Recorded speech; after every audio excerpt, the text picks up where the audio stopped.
শুভ রথযাত্রা। তো আজকের সকালটা শুরু করলাম মহাপ্রভুকে দিয়ে। চলো তোমাদের দেখাই আমাদের গন্ডিচা মন্দির এবং আমাদের যেখানে অনুষ্ঠানগুলি হবে সেটা কেমনভাবে প্রস্তুত করা হয়েছে। এই স্টেজটিতেই আমাদের অনুষ্ঠানগুলির পরিবেশন হবে এবং এই যে বেদিটা দেখতে পাচ্ছেন এখানে থাকবে জগন্নাথ, বলদেব, সুভদ্রা এবং এই জায়গাটাতে দর্শকের জন্য বসার জন্য জায়গা করা হয়েছে। চলো এবার যাওয়া যাক মন্দিরের দিকে। স্মরণে তোমায় আমি রাখি দিন রাত, জগতের নাথ প্রভু তুমি। মন্দিরে যাওয়ার পথে দেখি আমাদের প্রভুপাদের যে গাড়িটা করে রথের আগে আগে তিনি যাবেন, ঘোড়ার গাড়িটা করে, সেটা ফুল দিয়ে এখন সাজানো হচ্ছে। আর সামনে আমাদের রথটিকে খুব সুন্দর করে ফুলের মালা দিয়ে সাজানো হচ্ছে। করুণা সিন্ধু তুমি, ও গো দয়াময়, তোমার কৃপা যেন সদা মনে রয়।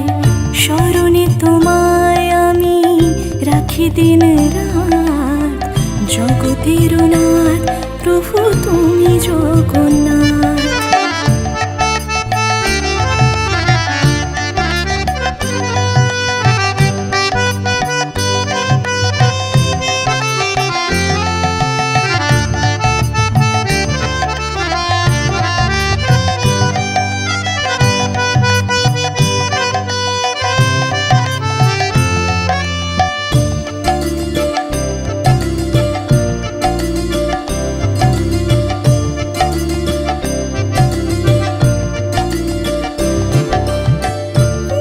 চলে ব্রজবাসী বংশীধারী, তুমি প্রভু।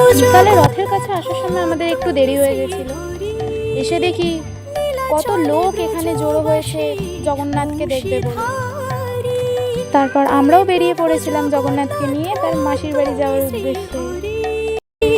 তোমার আশিসে প্রভু হয় যে প্রভা।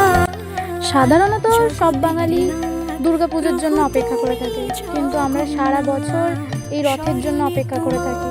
অবশ্য দুর্গাপুজোর অনুষ্ঠান 5 দিনেই শেষ হয়ে যায়, কিন্তু আমাদের রথের অনুষ্ঠান 9 দিন ধরে চলতে থাকে। তাই আমাদের মনে হয় দুর্গাপুজোর থেকে রথযাত্রাতেই বেশি আনন্দ হয়। জগন্নাথকে মাসির বাড়ি নিয়ে যাওয়ার উদ্দেশ্যে এই এত কিছুর আয়োজন করা হয়েছিল রথের দিন।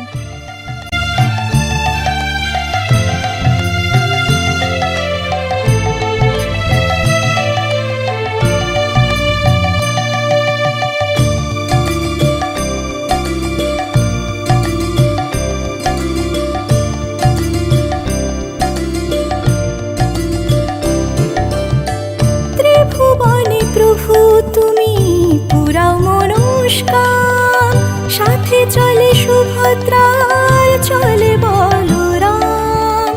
ত্রিভুবনে প্রভু তুমি পুরাও মনস্কার, সাথে চলে সুভদ্রার চলে বলরাম।